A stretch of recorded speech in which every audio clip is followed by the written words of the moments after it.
Hey Chem students, so today we're going to be doing a voltaic cell battery lab, and it's going to be the first portion of a battery lab. So our goal today is really just to investigate which type of metal combination will get us the highest voltage production, plain and simple. So I'm going to go ahead and read to you guys the pre-lab. All right, so I have shared this document with you guys, and you can go ahead and look at it and read it on your own if you would like as well, but I am going to go ahead and read it to you to make sure you've read properly the pre-lab before we get started. So, as I said, this is called the Voltaic Cell Battery Inquiry Lab, and so let's go ahead and start reading. In this investigation, you will construct several voltaic cells and measure and compare the electrical potentials, which we call voltage, that they generate. You will also explore factors that may help determine the actual electrical potential a particular voltaic cell generates. You will set up the apparatus, formulate one or more testable questions, then design and perform an investigation to answer your questions or question. So here we have an image of a battery, which we have the voltaic cell set up. And here, as you can see, they've got the zinc on the left, and then we have the copper on the right, and we will be doing this one as well. We have the salt bridge, which you guys have already learned is the necessity to make sure the charge keeps flowing and charge buildup doesn't occur. And then you can see that the zinc anode will slowly disappear because it is producing electrons, and so as the zinc, as the zinc atom is solid and neutral and it gives away an electron, it becomes an actual zinc 2+ charged ion in solution, and so it actually deteriorates. So you'll see the zinc anode side, if you continue to leave a battery on, just slowly disappear like this. On the other hand, the copper, which is the cathode side, actually gains those electrons. And so what happens, and the reason it grows and gets bigger, is that the blue copper 2+ ions in solution will grab the electrons and then turn into solid copper, making it a solid neutral atom, and it will grow and become bigger. The main process, though, is that we're just trying to create that oxidation reduction reaction and allow the electrons to move from one side of the other. And then what the goal would be is to make, at the end of this, we'll have like light bulbs lighting as the electrons move from one anode side to the cathode side. Anode side is the part that gives off the electrons. That's why it's the anode side. Ants negative, cats positive, as you guys went through in the lecture. And so the cathode side is your positive side. Okay, so that's what I'm just saying right here. Don't forget, loss of electrons, LEO goes GER, gain electrons reduced. So we use the LEO goes GER because the loss of electrons will be from this side, from the zinc metal, and the gain of electrons will be over on this cathode side. And so this is a redox reaction, LEO goes GER. It means that it is transferring electrons between something that gets oxidized and something that gets reduced. That's what redox means, and that's what a battery reaction is. The top metal from the activity series below is oxidized and loses negative electrons that will move through a wire and go to the bottom metal ion positive charge solution. The lower metal ion solution that is positive will gain the negative electrons and become neutral solid metal atoms. That's what I was just explaining when I was trying to use this image to explore that with you. This is the lower metal ion solution, and that is being reduced. So what we're saying here is that we have this activity series, which we already created the activity series in the last lab that we did, and we put them in order of reactivity. The higher reactive metals are on the top, and the lower reactive, more stable atoms that don't like to change, and they like to stay in their solid neutral state are on the bottom. That's why we have gold on the bottom, because it likes to be very stable and stay down there.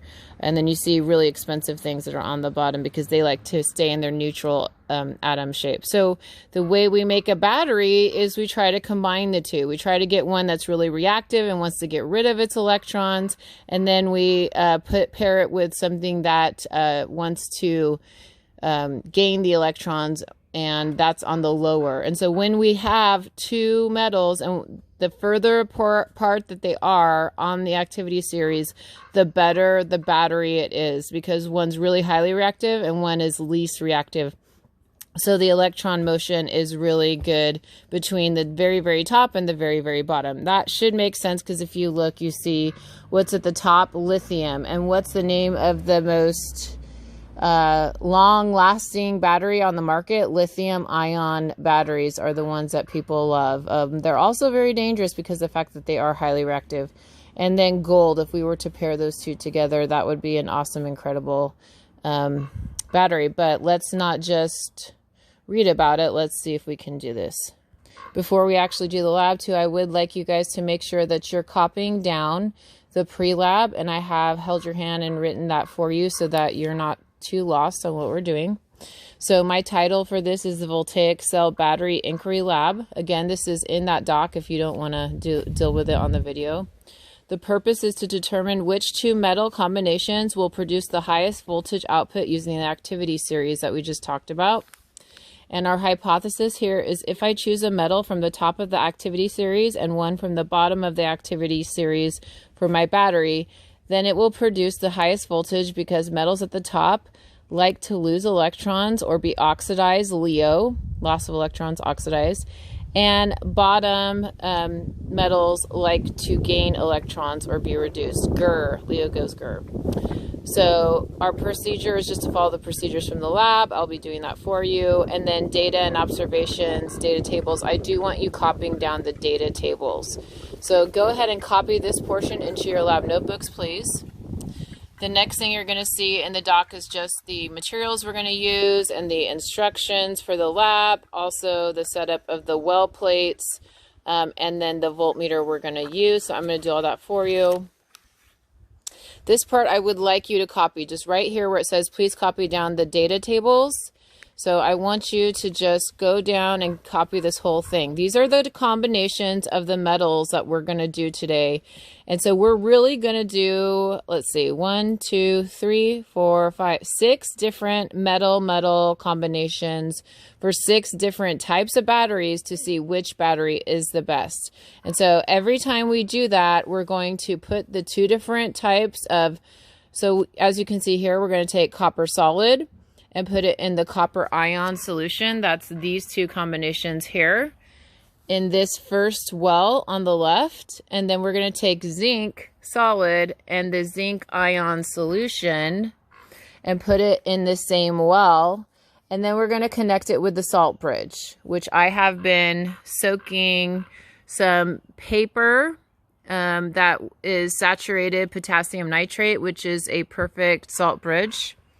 And that will go and connect the 2 wells. And then, as you can see, we clip the voltmeter onto the metals, and then we'll be able to measure our voltage of how much electricity is coming across the voltmeter and over to the other side.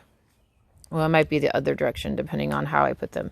So I want you to copy all of these down. And again, obviously the document is better to follow and easier to deal with, down in your notebooks. And then I'm just going to go through them one at a time, really quick. This is a quick lab, but it does a lot to just compare how different batteries perform based on the different connections of metals we're using. So you're just going to put all this in here and fill it in, okay?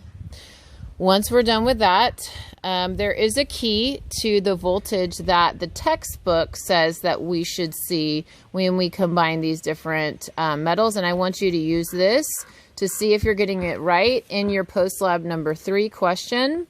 So you will be answering post-lab questions when you're done. The first one is to put them in order of like highest voltage to lowest voltage from that data table I just showed you. The second one is to compare your results to the activity series on the front page, which we actually did that in a lab already. But that's, let me get it for you. That's this activity series here. So compare the voltage order that we're getting with this activity series, and does it make sense, the results we're getting? Remember, high reactivity So things that are on the top with things that are on the bottom, we would expect the top and the very bottom to have the highest voltage. And then as they're getting closer and closer, the battery should be poorer. So do we see that with the order from here? Is it looking like the activity series is matching up? So you're going to just look at that and see what you think.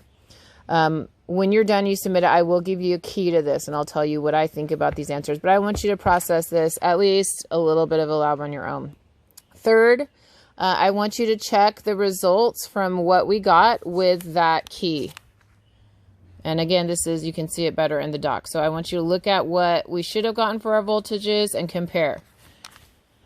And so those are the 3 labs. Then I want you to do a clever conclusion and take photos of everything and turn it in. When you're done, I did start your clever, so you guys have this available for you in the doc. So you can go ahead and copy this part, but fill in the blanks here for your highest voltage, worst voltage, textbook results, and then explain whether you were accurate or not, comparing it to the textbook results. And sometimes you get it right and sometimes you get it wrong. I'm not going to say we're going to get it perfect compared to the textbook. There's all sorts of little factors that could happen. So we'll see. We're going to do our best. All right. All right, students, let's get started. We're going to go ahead and do our first combination of metals, which is the copper and the zinc, and we'll see how many volts we produce. All right, guys, so one other thing I wanted to do before we started is explain which side is the cathode and which side is the anode. And so the anode side is going to be the side that loses the electrons and is basically producing the electrons. And that means on the activity series, we should see that zinc is higher, okay? So the higher metal will end up being the one that gets rid of its electrons, and so that will be the loss of electron Leo side, which will be your anode, okay? And so the first one is basically mimicking this setup where we have the zinc solid in the zinc ion solution, and then the copper solid metal in the copper ion solution. So the cathode side is our copper. And the reason it's the cathode side is that it is lower. See, it's lower than the zinc. Zinc is higher, so it's going to be the loss of electrons.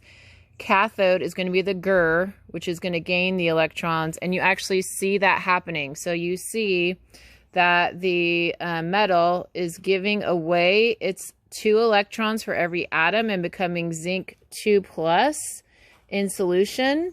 And then those electrons are going off the wire through the voltmeter, coming over here. Then those 2 electrons are grabbing onto the copper 2+ and actually growing. So they're turning into solid copper. And so then if we let it sit for a long time, we would see this side shrink and this side get bigger, okay? So we're going to go ahead and get started with that. What I have got is copper. On the right, I tried to mimic the image so you didn't get confused. So I've got the copper metal in the copper ion solution, and then we have the zinc metal in the zinc ion solution on the left. So all we're doing here is we're going to put them in, and then I have a salt bridge, and then see what charge we get. Now, hold on.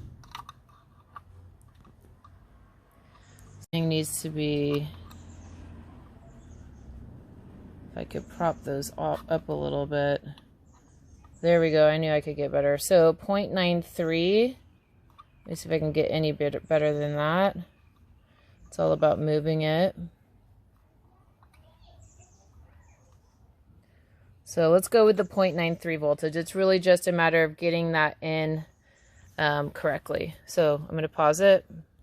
And there you go. We have 0.93 volts on the first one. The next one we're going to do is the silver and magnesium. Okay, one other thing I did for you guys to just keep it consistent in your brain is I went and labeled, this is the anode side, the zinc was, because it was on the top of the activity series, where the copper was the cathode because it was on the bottom. And the cathodes are the ones that are being reduced, and the anodes are the ones that are losing electrons, Leo, okay? So I went and did the next one, and you can validate these if you want by just looking at the activity series and going top, bottom, like we did with the copper and the zinc. Magnesium is on the top, so I put AS, activity series, top, and then AS, bottom, activity series, bottom. So the next one, magnesium, is going to lose electrons and go to silver, and the silver solution will grab, the silver +1 will grab those electrons from the magnesium, and then would grow bigger and become a solid chunk if we let it sit. So let's see what happens. Okay guys, so it started raining on me, so now I'm inside. I've got silver and magnesium now. So I'm going to try to do this. And let's see, what do we get? Well, nothing. So that means I need to hold it better. Hold on.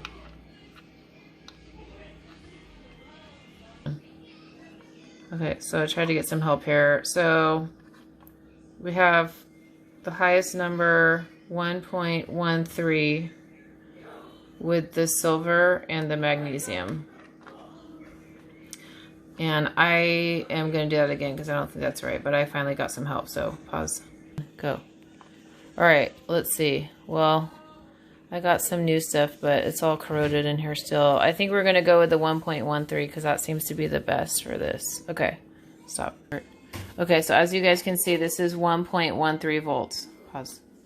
Okay, so we're going to do magnesium on the anode. It's sort of flipping in the order. I'm keeping all the anodes on the red lead in case you're noticing that switch. And then the cathode will be copper. So magnesium and copper, let's see what happens. Okay, anodes on the right.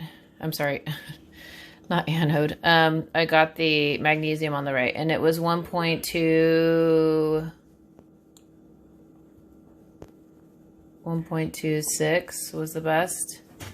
Okay, 1.26 volts for this one.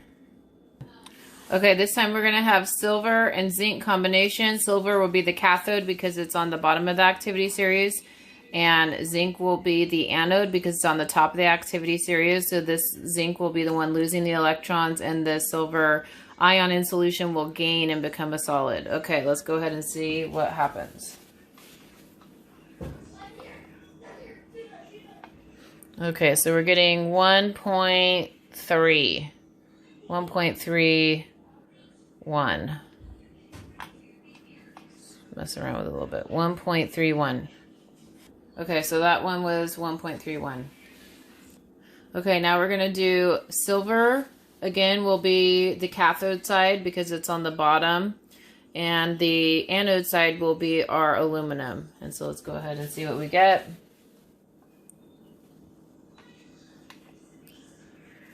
Um, 0.7 was the highest I saw. So 0.7. So here we have 0.7 volts for the silver and aluminum. Okay, last one, we're going to be doing copper, and this time the copper will be the cathode side because it is on the bottom of the activity series in comparison to the aluminum, which is going to act like the anode side because it is on the top of the activity series. So it will be losing its electrons, supplying the electron flow to the copper, which will, the 2+ charge will grab those electrons and become a solid. Okay, let's go ahead and see what happens. Last one. We end up with 0.35 was what I saw first. 0.35 was the highest. Okay. So the very last one for copper and aluminum was 0.35 volts. Okay guys, so what I want you to do is go through the textbook and see the order. So I helped you out a little bit, so just guiding you because I'm not there with you. But this is the best, highest voltage combination of the two metals. Number 1, then the second best here, number 2, then the third best, then the 4th, the 5th, and the 6th. And you guys can go through these and compare and see the same. Now, what I want you to do is look at these results of what the textbook said should be perfect versus our results. And I want you to put these in order of 1, 2, 3, 4, 5, 6. Now, I won't do it here for you because I think that's something you could definitely do on your own. And then I will have a key when you're done linking all the answers for you. But do not expect perfection, okay? Because, you know, some of these metals, like magnesium in particular, can be really hard to get clean. It's got like this layer of black that's just on it. And so it just, sometimes things just don't work perfectly. So just explain that in your clever. We should have seen that this was the order 1, 2, 3, 4, 5, 6, looking at your metals. But we ended up with what? So you guys are going to analyze that. Also, don't forget you're then going to finish your post-lab questions after you do that. And then I did start your claim evidence for you, and you still need to do reasoning D to G. Okay, students, that's it. So I hope that my transition inside when it started pouring rain on me, you could still see the data, okay? Because I know it's a little darker in my room. But I think you guys can still manage to pull out all the data. And that's it. Just take a photo. Take a photo of your data, send it to me. Make sure you have your post lab and you're clever and you've answered all the data, numbering 1 through 6, highest